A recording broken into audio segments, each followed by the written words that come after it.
we're fast approaching Emancipation Day. It's the time we specially set aside to commemorate the freedom of our people. Today on the pages of Jamaica Magazine, we're taking you back to the roots with some locally grown plants embedded with medicinal values discovered by our ancestors. We'll also be traveling to the streets of Africa, virtually, to discover the reason behind Prime Minister Andrew Holness's attendance at the 2018 BRICs Summit. Hi, I'm Theodore Henry. You can't afford to miss out on anything from today's show, so do stay with us.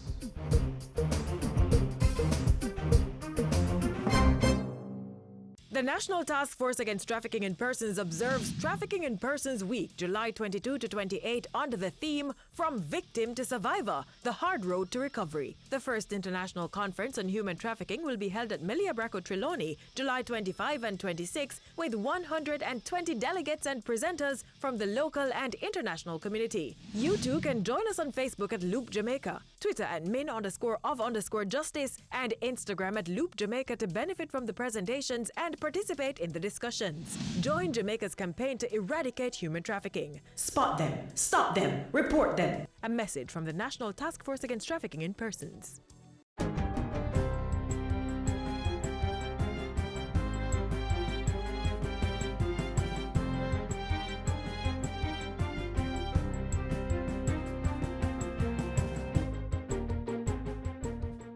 Good day, I'm Stephen McHugh, and this is your JIS News for Wednesday, July 25. Operations at the West Indies Alumina Company, Windalco, are expected to continue at least until October 23. That's when a waiver granted by the United States Office of Foreign Assets Control expires. Uncertainty loomed over the bauxite company following the imposition of U.S. sanctions against part owners of Windalco, UC Rusal. Jamaica was, however, successful in lobbying the United States government for a waiver to continue wind-down operations while it considers the future of the company, including a possible buyback of UC Rusal's shares. We are therefore pleased to know that from our efforts of representation, the response from the U.S. OFAC is a positive one. We will, as always, continue to monitor the situation closely and make our best efforts to protect the workers, the environment, and the revenues to Jamaica, while keeping the interests of the community and the country in mind.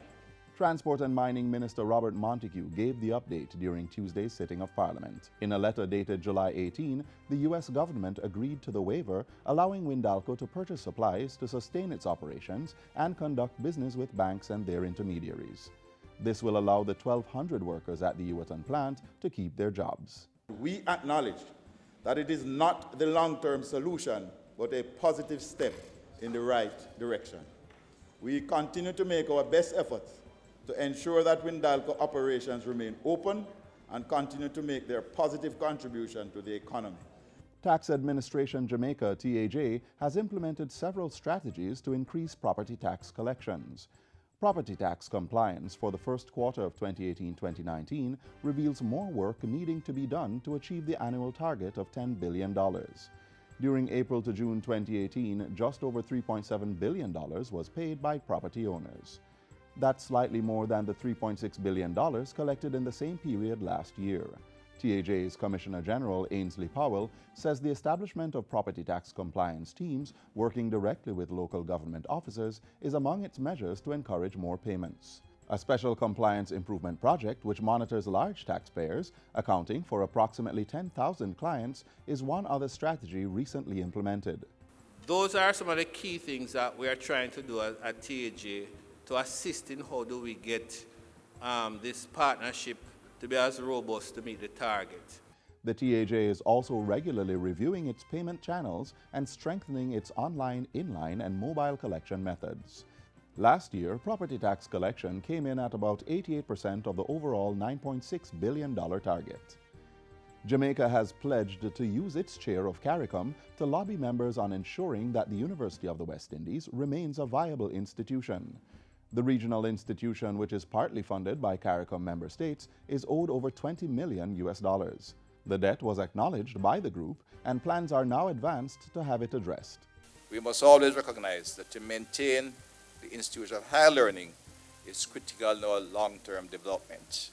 Short-term gains by holding back on any of our contribution is, in fact, long-term damage to the entire Caribbean community. Acting Prime Minister Dr. Horace Chang made the commitment at a welcome gala reception for the university's Chancellor Week. The July 23 to 29 event commemorates the institution's 70 years of educating the region.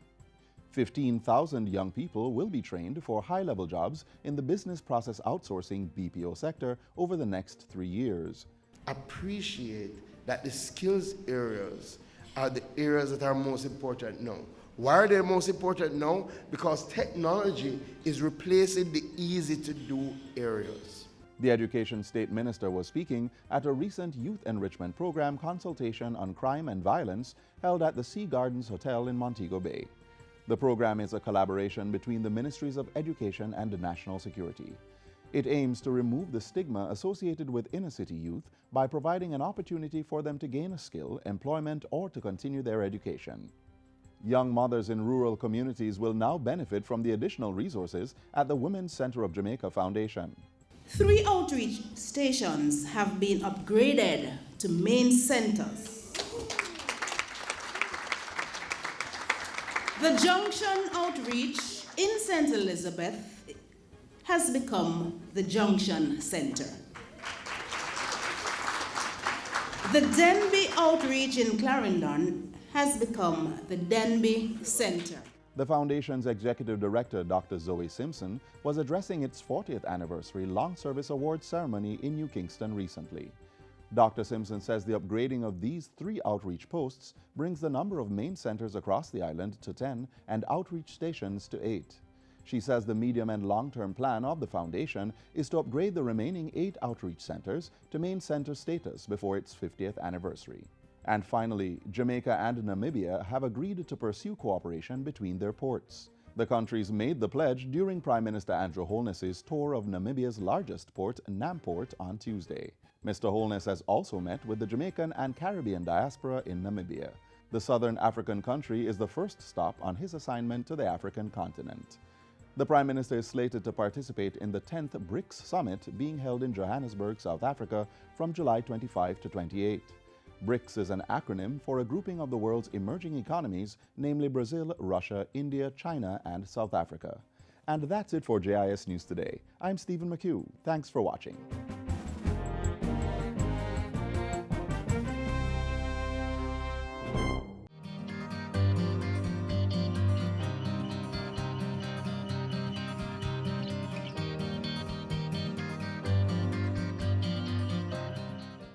Prime Minister Andrew Holness is now on the African continent.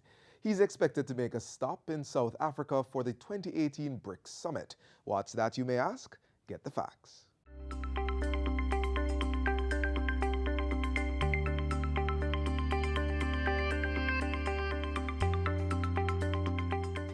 BRICS is an acronym for its member countries, Brazil, Russia, India, China, and South Africa.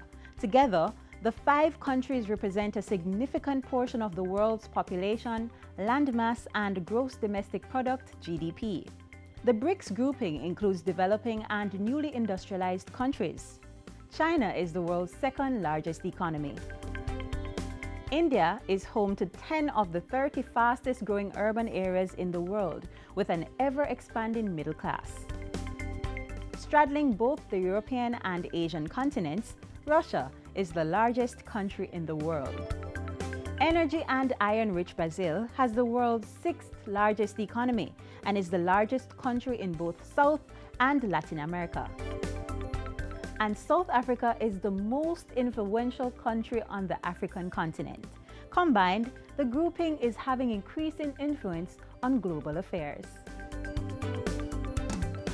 In September 2006, on the margins of the United Nations General Assembly, the foreign ministers of Brazil, Russia, India, and China met to discuss possible collaboration. Subsequent high-level meetings were organized, and the first official BRICS summit was held on June 16, 2009 in Russia. With the global financial crisis then looming, talks centered on improving the world's economic situation, reforming the financial institutions, and deepening the grouping's influence on international affairs. By December 2010, South Africa had requested and was formally accepted into the grouping, officially changing the name from BRIC to BRICS. The members meet annually, rotating chairmanship of the summit in line with the BRICS acronym. Talks include expanding economic, political, and cultural cooperation. While collaboration on those fronts continues, the most critical development out of BRICS is the establishment of structures to assist countries with their finances. Chief among them is the creation of the new development bank, the NDB, expected to operate much like the IMF and World Bank without the restrictions they impose. The NDB was conceptualized in 2012 to mobilize resources for infrastructure and sustainable development projects in member states as well as in developing countries. In 2016, the NDB became fully operational with headquarters in Shanghai, China, and its first regional office in Johannesburg, South Africa. In 2016, the bank approved over $1.5 billion in loans for 7 projects in all member states to include green and renewable energy, water sanitation, transportation, and irrigation. It also issued its first $450 million green financial bond in 2016. Another financial aspect of the BRICS is the Contingency Reserve Arrangement, CRA. Coming into effect in 2015, the CRA offers $100 billion in liquidity and currency protection to BRICS members. In 2018, South Africa will resume chairmanship of the 10th BRICS Summit. It's expected to address key challenges to development and growth, as well as poverty and unemployment in member states. Greater trade facilitation, investment and production are also expected to be discussed. Jamaica, through Prime Minister Andrew Holness, expects to build on the current partnership with the grouping and explore possible expansion opportunities.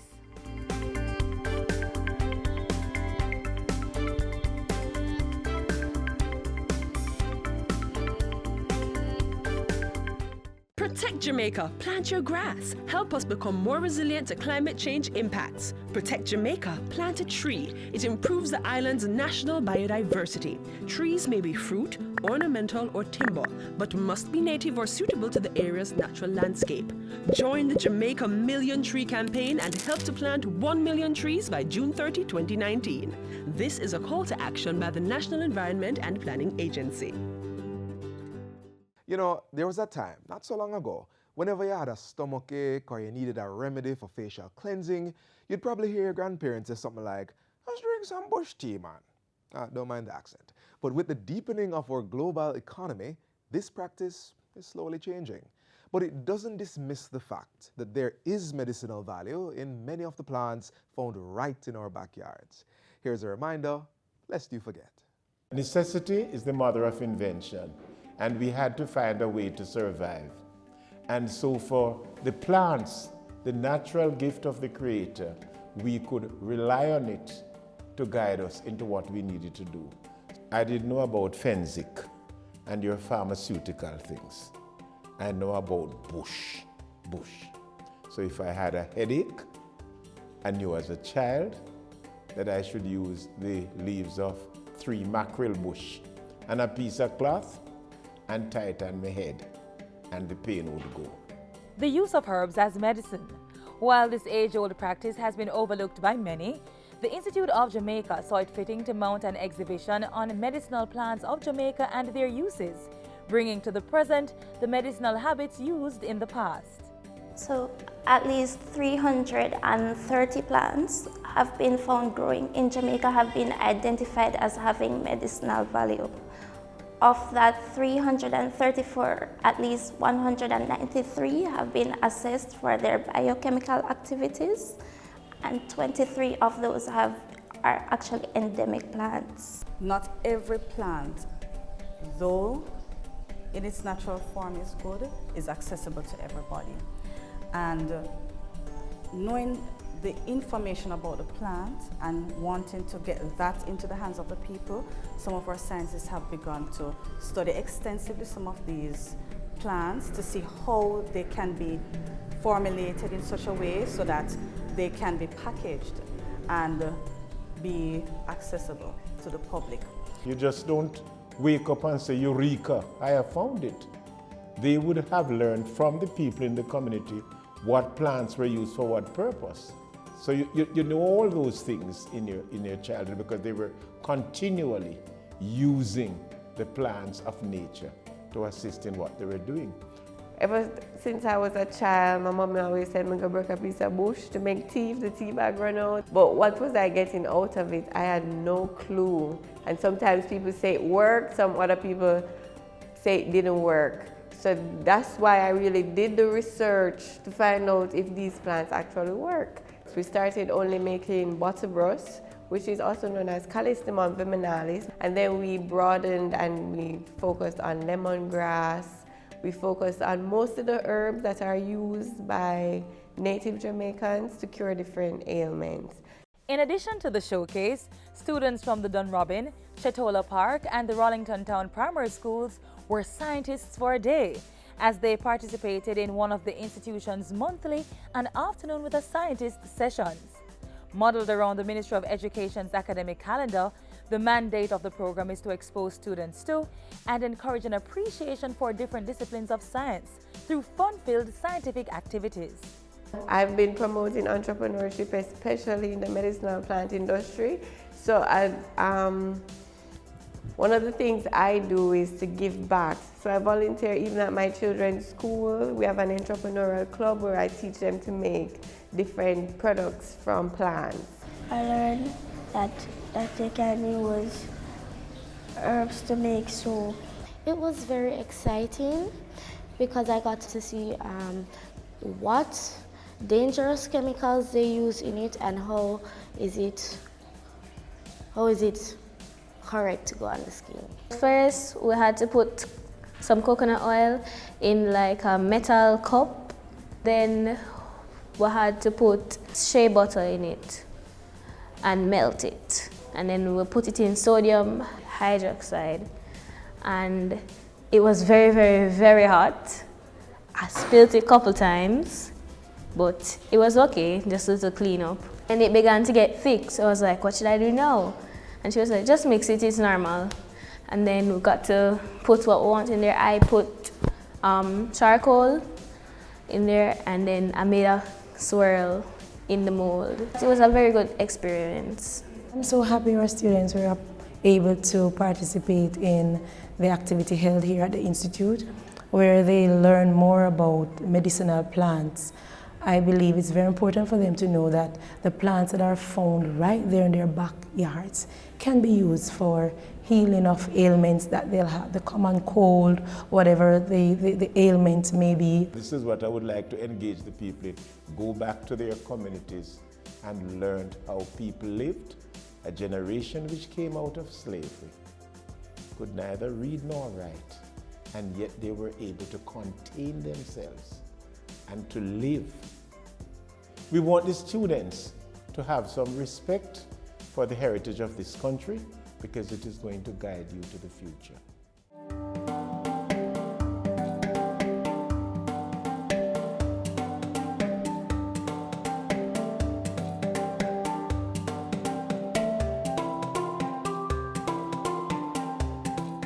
The Disabilities Act will protect the rights of all persons with disabilities.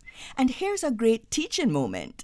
Every person with a disability, like a deaf or hard of hearing child, for example, has the right to an education with accessible facilities and the support they need. In this case, it would be a teacher who can use the language of the deaf, which is sign language. Visit jcpdja.com. A message from the JCPD, an agency of the Ministry of Labour and Social Security. It's perfectly aligned to the government's plan for more and more persons to pursue technical and vocational training to access high-skilled jobs.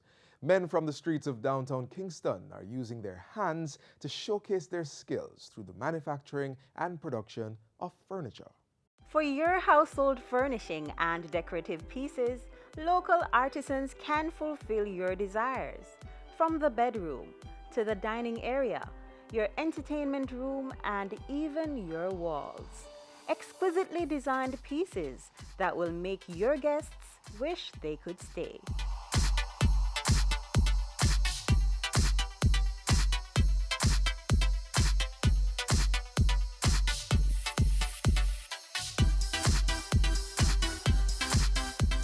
As part of our local economic development support program, we host a number of business fairs. Today we're having a furniture fair where we're trying to showcase those businesses that deal with the crafts from the downtown area. If you travel along Harbour Street downtown, you will notice a number of furniture stores with different things on the sidewalk. And we consider a number of those products to be of high standard, a standard that you will get in any stores that you will go in and around downtown as well as uptown. So we wanted to bring into Emancipation Park those products of persons who are in homes and in businesses to see what we have to offer, the indigenous skills and craft from Jamaica. The exhibits here are actually really lovely today. Like, especially the natural, I think it's a natural furniture place. They actually have some really nice stuff on display. I believe in nature taking the dominant role in everything we do. So I want to highlight the beauty of nature, and that's why I go for stuff that look the way nature presents it already. Anything you can conceptualize, I try to bring it to life. I do door, countertops, accent wall, the whole decor pieces. This is a nice coffee table. Two cedar limb, I put them together with a resin inlay. So I pour the epoxy called liquid glass.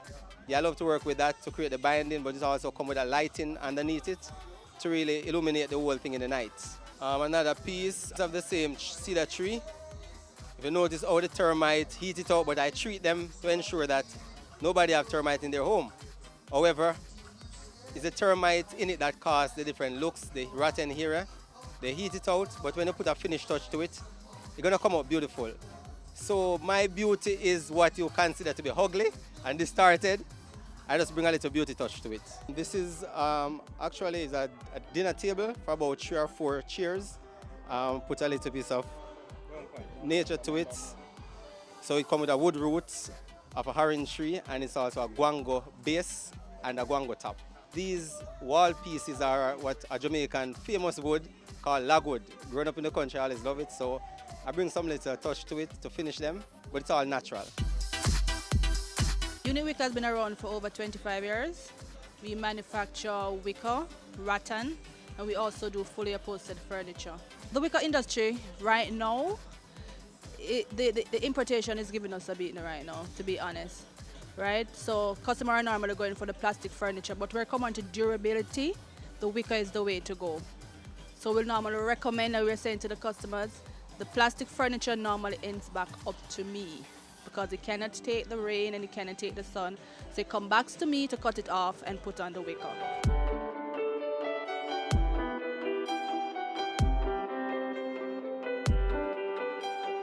I did look at some of the furnitures and things, and it looked nice, looked interesting.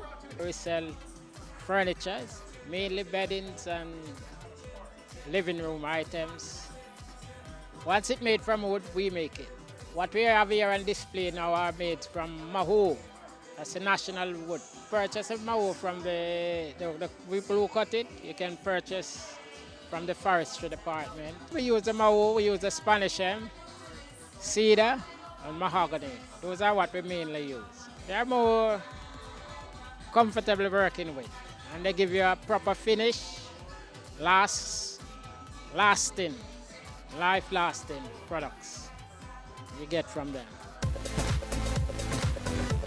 I think this is a great event, and you know, STC should really look into having monthly booth like this. We started 28 years ago, believe it or not. We cater to hotels, villas, private people, doing furnishings with Jamaican bamboo, totally Jamaican products, all handmade. And we use the internet to market and a website, Facebook. And we've been in a few shops, but at the moment we aren't in any shops, we're just in online.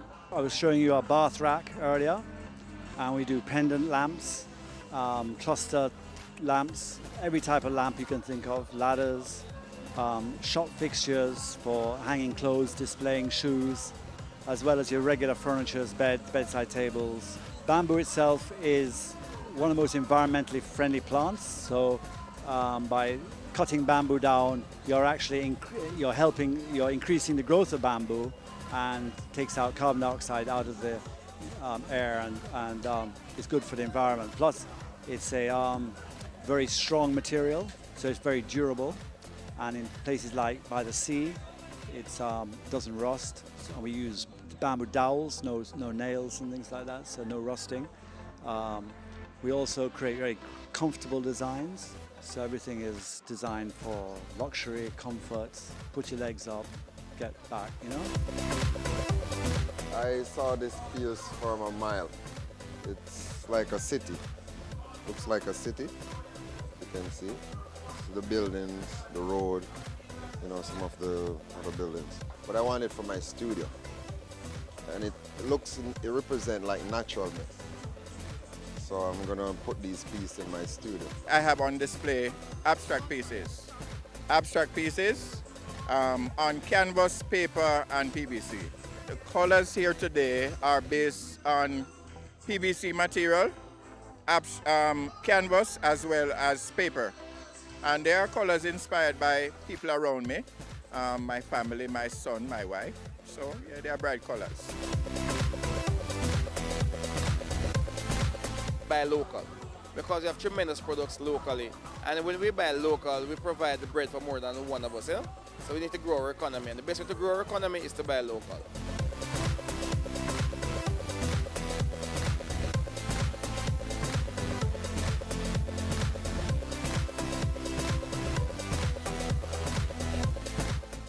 Inform yourself about the HTLV1 infection. HTLV1 means human T-cell lymphotropic virus type 1.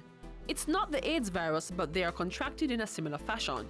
You can get the virus from having unprotected sexual intercourse, getting blood that has the virus in it, breastfeeding, and sharing injection needles with HTLV1 infected persons. These are a few of the signs and symptoms of the virus: skin rashes, swollen lymph nodes, backaches, difficulty in passing urine, sensation in the feet, weakness in the legs, and reduced sex drive. If you have any of these signs or symptoms, you should see a doctor.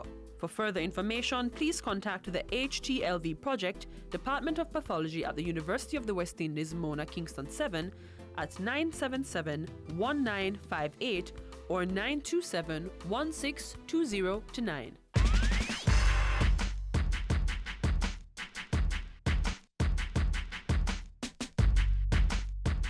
In just a few days, our nation will be celebrating Emancipation Day. Granted on August 1, 1834, the period was a special one for over 300,000 of our ancestors as they tasted what would soon become full freedom from centuries of forced servitude. The bill was passed in the British Parliament and the Emancipation Declaration was read from the steps of the old King's House in Spanish Town, St. Catherine, which was the country's capital at that time. But that 1834 emancipation came with conditions. Slaves, or ex-slaves as they then were called, were subjected to a mandatory period of apprenticeship where they had to work for their former masters in exchange for food, land to grow their grown provisions, lodging, and clothing. Full freedom was granted 4 years later in 1838, and Emancipation Day was officially introduced as a public holiday in Jamaica in 1893.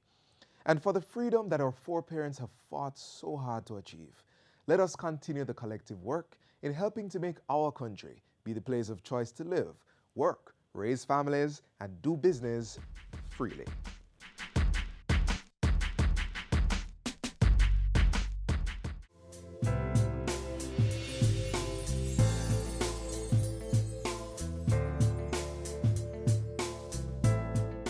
As always, we want to thank you for staying with us on Jamaica Magazine. If you missed anything from today's show, you can watch it all again on our website or our YouTube page. And don't forget to keep up with us via our Facebook, Instagram, or Twitter pages. On behalf of the entire production team, I'm Theodore Henry. Do take care.